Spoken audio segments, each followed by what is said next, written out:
Hey everyone, it's Daniel here. Welcome back to the Daily English Mentor. I'm really glad you're joining me today.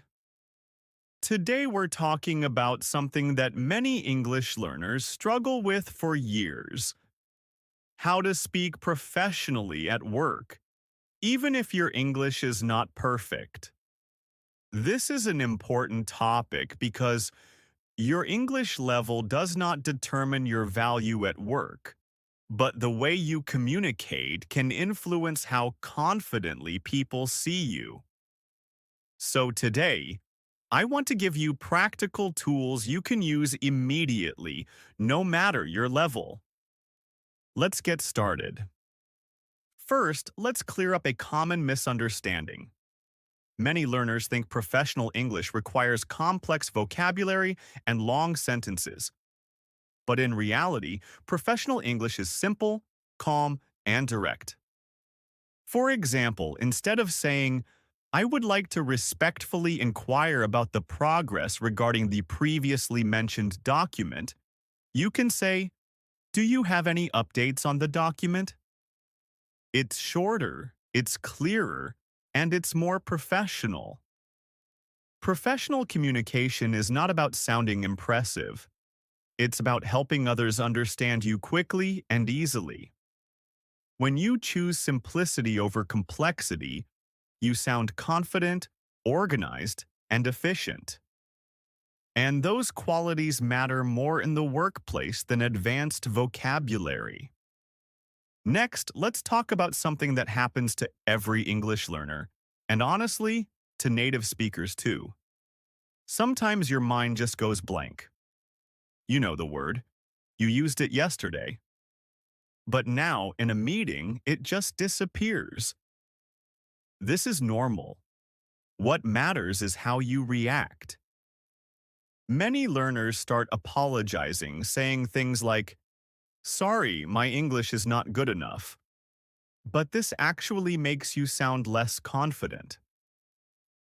Instead, try calm phrases like, "Let me explain it another way," or "The word isn't coming to me, give me a second," or "Here's what I mean." These phrases keep you in control. They show maturity and professionalism. And they reassure the listener that the conversation is moving forward. Professional communication is not about knowing every word. It's about managing the moment with confidence. Now, let's talk about disagreeing. Disagreement is a natural part of workplace communication, but the way you express it affects how people perceive your professionalism. Many learners are either too direct or too apologetic. Too direct might sound rude. Too apologetic might sound insecure. The middle ground is what professionals use. You can say, "I see your point, but I'm thinking something a bit different." Or, "That's a good idea. Here's another perspective." Or, "Let me add something to that." These sentences show respect, express your opinion clearly, and protect the relationship. Professional disagreement is not about winning. It's about contributing to the conversation with confidence and emotional intelligence. Another important skill is taking time to think.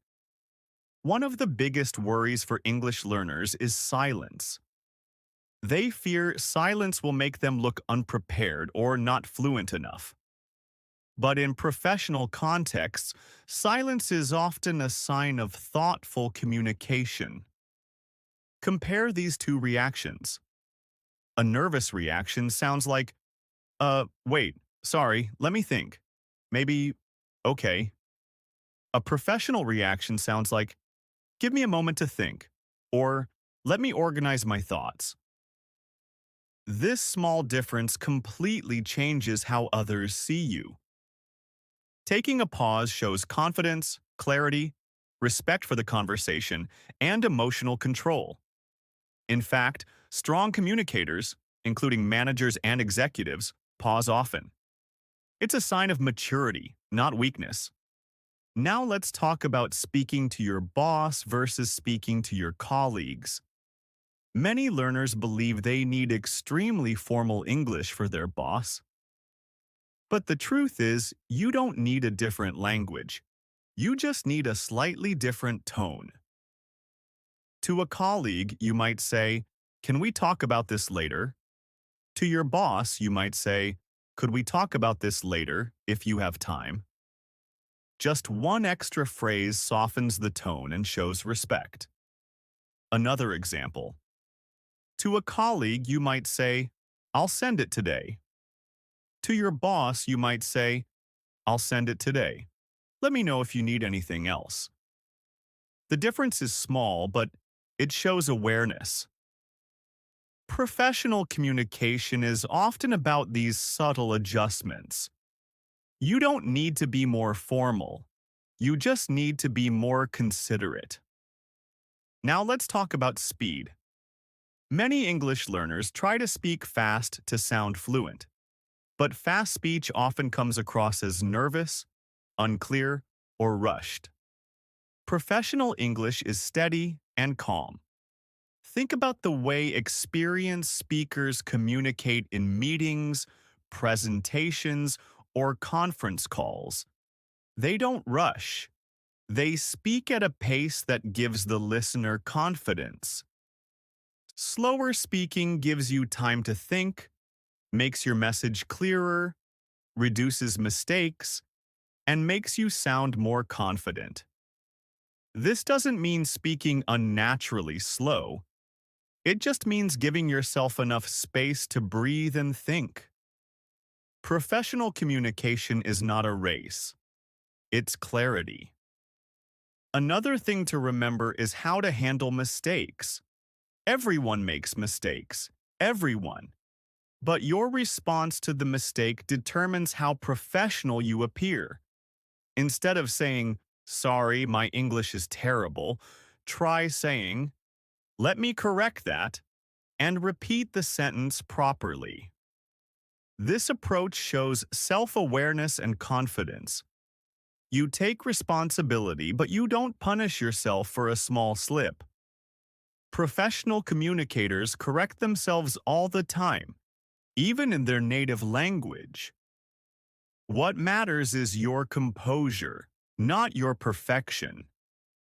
Let me share the real formula for sounding professional. A calm voice, simple language, clear structure, a respectful tone, and a steady pace. None of these depend on perfect grammar. None of these require native-level English. Professionalism is not a language skill. It is a communication skill. And communication skills can be learned at any level. When you speak calmly and clearly, people don't notice your mistakes. They notice your confidence. And that is what creates trust. Before we finish, I want you to remember something important. People rarely remember your grammar.